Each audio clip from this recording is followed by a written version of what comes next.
Welcome to Early Morning Catechism. Today we're going to continue our study of the Rite of Christian Initiation of Adults, the RCIA. Today we are going to be focusing on the period of time called the catechumenate. But it begins with the rite of welcome, which takes place at a weekend liturgy. What happens at the rite of welcome? The candidates and catechumens begin their formal preparation for entrance into the Catholic Church. Now, I want to make it clear in the beginning that a catechumen is a person preparing for baptism, and a candidate is a person entering the Catholic Church from another denomination.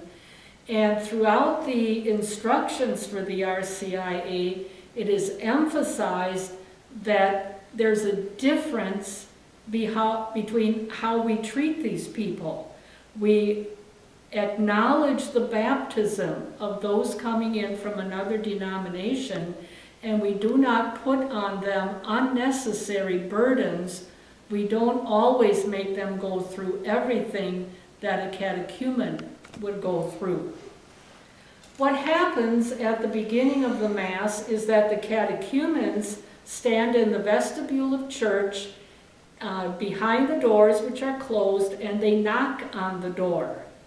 The priest opens the door and asks them, "What do you want?" And they either say faith or baptism or something comparable.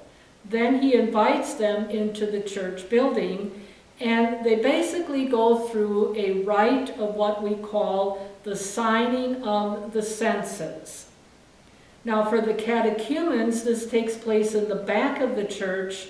For the candidates, it doesn't have to take place, but if it does take place, it really should take place at the front of the church. And what happens is that the priest reminds them of the importance of our sacred symbol, the cross. And the whole procedure will be a signing of the cross on their foreheads, the eyes, the ears, the mouth, the heart, the shoulders, the hands, and the feet. And this is done by the sponsors and the catechists. Other people can be invited to come out of the pews and also sign them. And at the end, the priest makes a large sign of the cross over all of the group, reminding them of the paschal mystery that they are about to enter into through baptism. For the candidates, if it's done for them, it is a reminder of what did happen to them when they were baptized. They entered into the paschal mystery of Christ, entered into the mystery of carrying the cross. And then the priest says, "I now invite you to the table of the Lord's Word." And the catechumens and sponsors come up front and stay in church, at the front of the church, in a pew for the rest of the liturgy of the Word. After the homily, this is an option, but oftentimes the new people coming into the church are presented with a Bible, with the sacred scriptures that they can take home and read. Every Sunday, and for an indefinite period of time, the candidates and catechumens will be dismissed after the homily, and the priest will say something that they should come forward if they have not yet come forward to receive the Bible. But he will say something like, "This community now sends you forth to reflect more deeply on the Word of God that we have shared with you today. And we look forward to the day when you will join us at the Lord's table, the table of the Eucharist." These people are dismissed from the assembly, and they go to another place to discuss the Sunday scriptures, to break open the Word of God. What they also can do at that time, And again, I'm referring to handouts that I used to use in the catechumenate.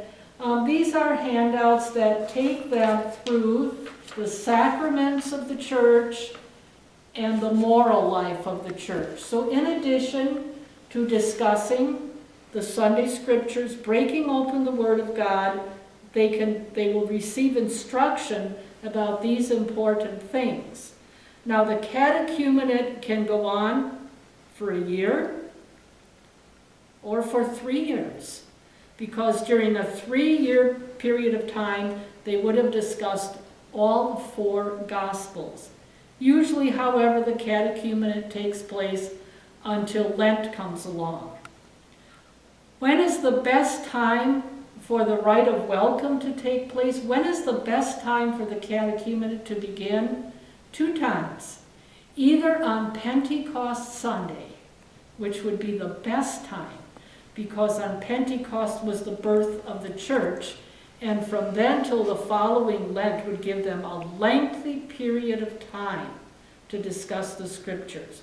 Or it can take place on the Feast of Epiphany, the Sunday after New Year's, when we celebrate the Magi coming to Bethlehem, the Word of God, the gospel being meant for all nations.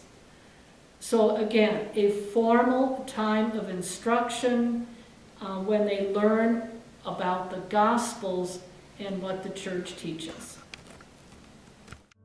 Amazing grace, how sweet